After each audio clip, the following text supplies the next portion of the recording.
Part 2. The Weight of Kindness. Spring in Ridgerest brought a kind of beauty that was easy to miss if you weren't looking for it. The desert didn't bloom with wildflowers or lush green grass, but with small, stubborn signs of life, tiny yellow blossoms clinging to the edges of the trail, the sharp scent of sage after a rare rain, the way the sky stretched wide and endless above the ranch. For the first time in years, Jack Mercer found himself noticing these things. He'd spent so long surviving that he'd forgotten what it felt like to simply be. The ranch, once a place of solitude and silence, began to change in ways Jack hadn't expected. The girl, no longer just a shadow at the edge of his land, moved through the days with a quiet confidence. She planted herbs and wild onions near the cottonwood, her hands gentle in the earth. The new woman, whose name was Ruth, stitched quilts from old shirts and canvas, her fingers nimble and sure. The child, a boy named Eli, followed the girl everywhere, his laughter echoing through the open windows. Jack watched these small miracles unfold, feeling something inside him loosen. He found himself talking more, telling stories at the dinner table, teaching Eli how to mend a fence or saddle a horse. The girl listened, her eyes bright with curiosity, and sometimes she'd share a story of her own, never about the past, but about dreams she'd had, or the way the stars looked from the roof of the barn. Each word was a step toward trust, a piece of herself she was willing to share. The townsfolk, too, began to change. At first, they kept their distance, watching the ranch with wary eyes. But as the weeks passed and nothing terrible happened, suspicion gave way to something softer.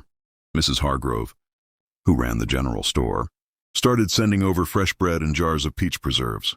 Old Tom, who'd once called the girl a witch, dropped off a sack of potatoes and a shy apology.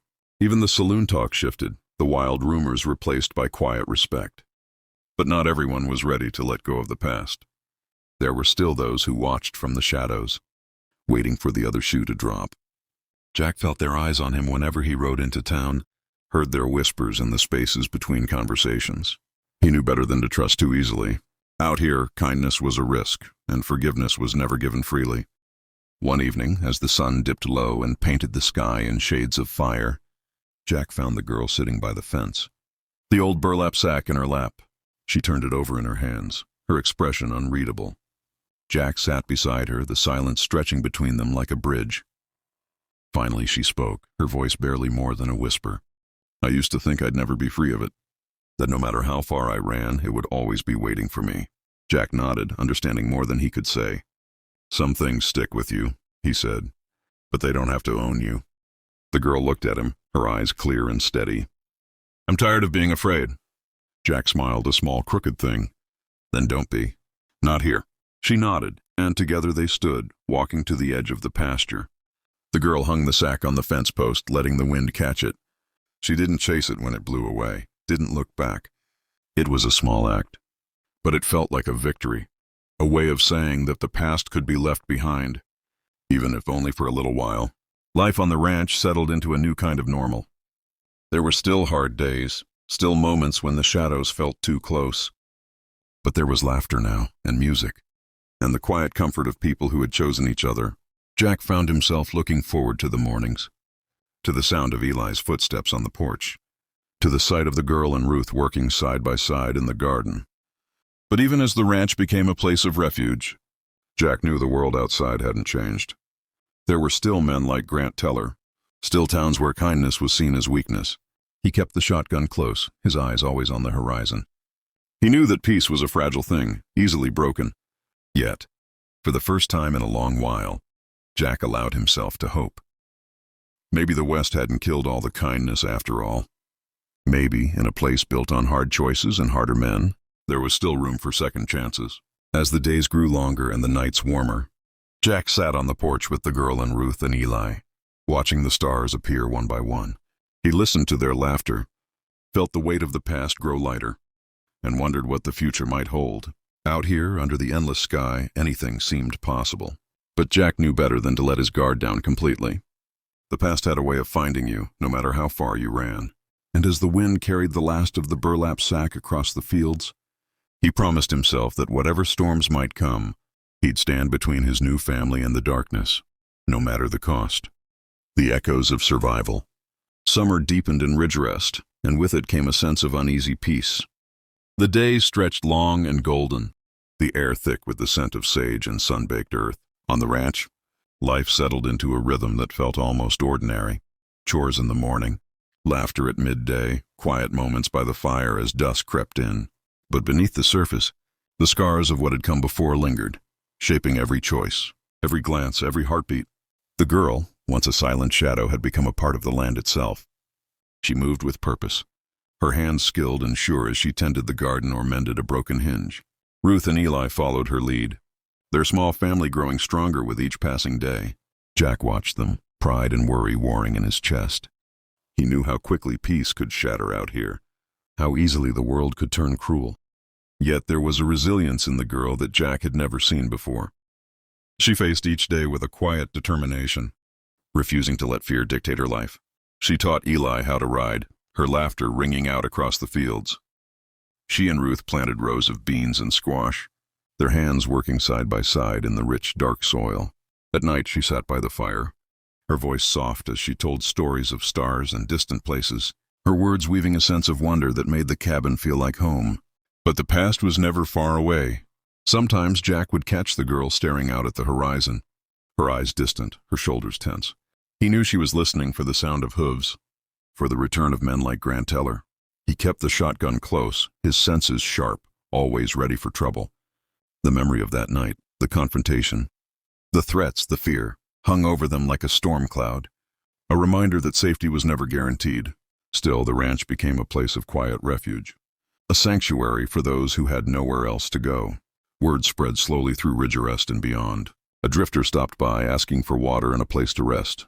Jack let him stay the night, no questions asked. A widow from the next town over brought her 2 daughters, seeking shelter from a world that had turned its back on her. The girl welcomed them, her kindness a balm for wounds that ran deep. The townsfolk, once wary and suspicious, began to see the ranch in a new light.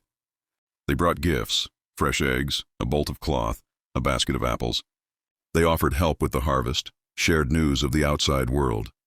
The old stories faded, replaced by new ones. Tales of a place where the lost and broken could find a second chance, where kindness was given freely and without expectation. Jack found himself changing too.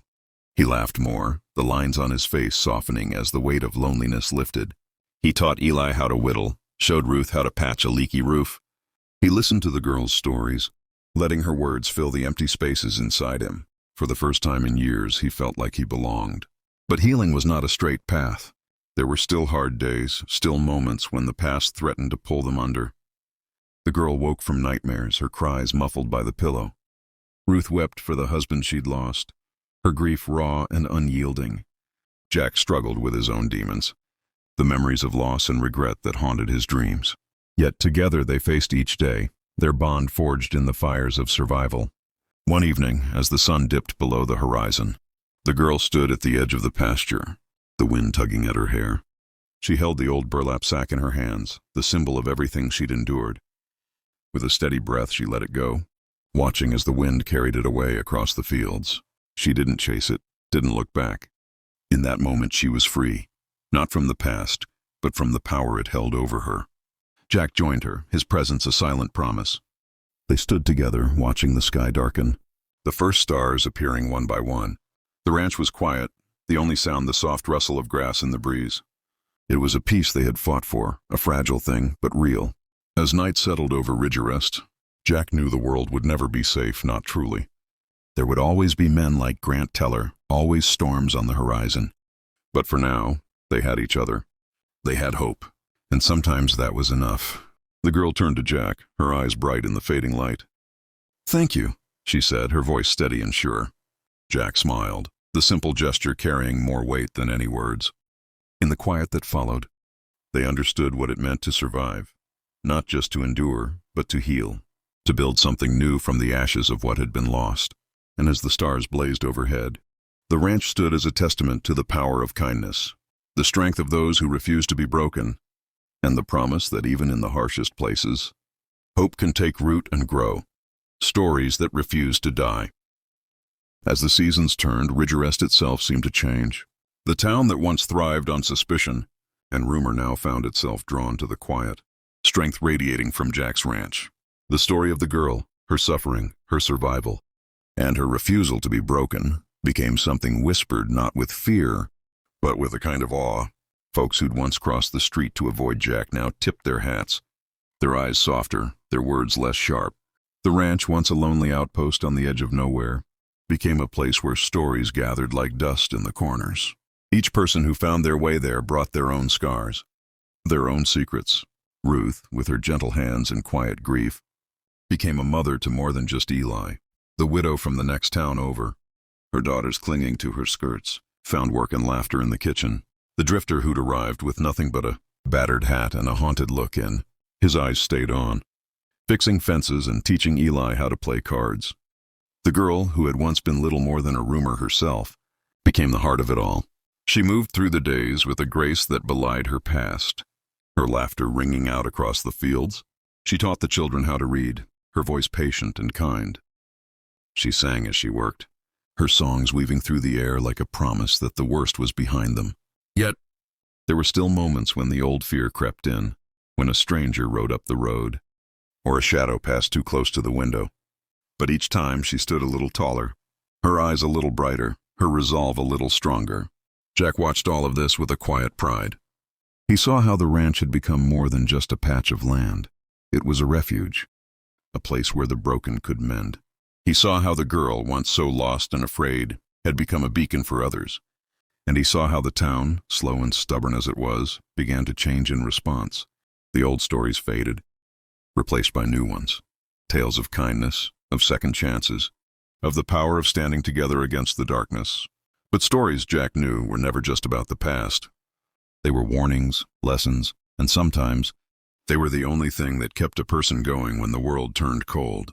He made it a habit to sit with the children at night, telling them tales of the West, not just the ones filled with gunfights and gold, but the quieter stories, the ones about people who refused to give up, who found hope in the unlikeliest places. The girl would listen, sometimes adding her own memories, her voice weaving new threads into the fabric of their shared life. One evening, as the fire crackled and the stars blinked awake, the girl told a story of her own. She spoke of a time before the sack, before the fear, when she'd believed the world was a place of wonder. She spoke of her mother's laughter, of the way her father would lift her high above his head and spin her until she was dizzy with joy. She spoke of loss, of pain, of the long road that had brought her to Jack's ranch.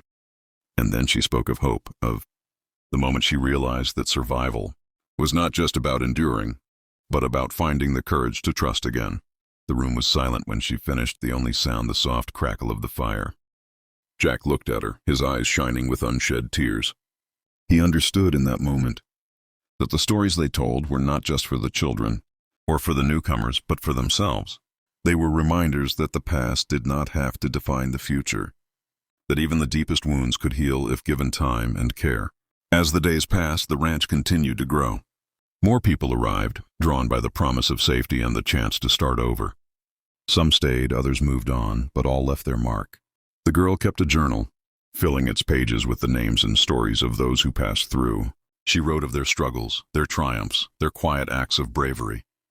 She wrote of Jack, of Ruth, of Eli, and of herself, not as victims, but as survivors, as builders of something new.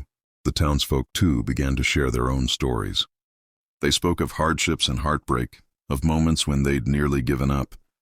They spoke of the girl, of the way her presence had changed them, made them believe in the possibility of redemption. The saloon, once a place of gossip and suspicion, became a gathering spot for those who wanted to remember, to honor the past without being trapped by it. Yet, even as the ranch flourished, Jack never forgot the lessons of the past. He kept the shotgun close, his eyes always on the horizon. He knew that peace was a fragile thing, that the world could turn cruel in an instant. But he also knew that they were stronger now, bound together by the stories they shared and the kindness they refused to let die. One morning, as the sun rose over Ridgerest, the girl stood at the edge of the pasture, her journal in hand. She watched the light spill across the land, turning the dust to gold. She thought of all the people who had come and gone, of the pain and the healing, of the stories that refused to die, and she smiled, knowing that whatever the future held, they would face it together. Because out here in the wild heart of the West, survival was not just about enduring the darkness. It was about finding the courage to tell your story, to reach out a hand, to believe that even the most broken places could become home.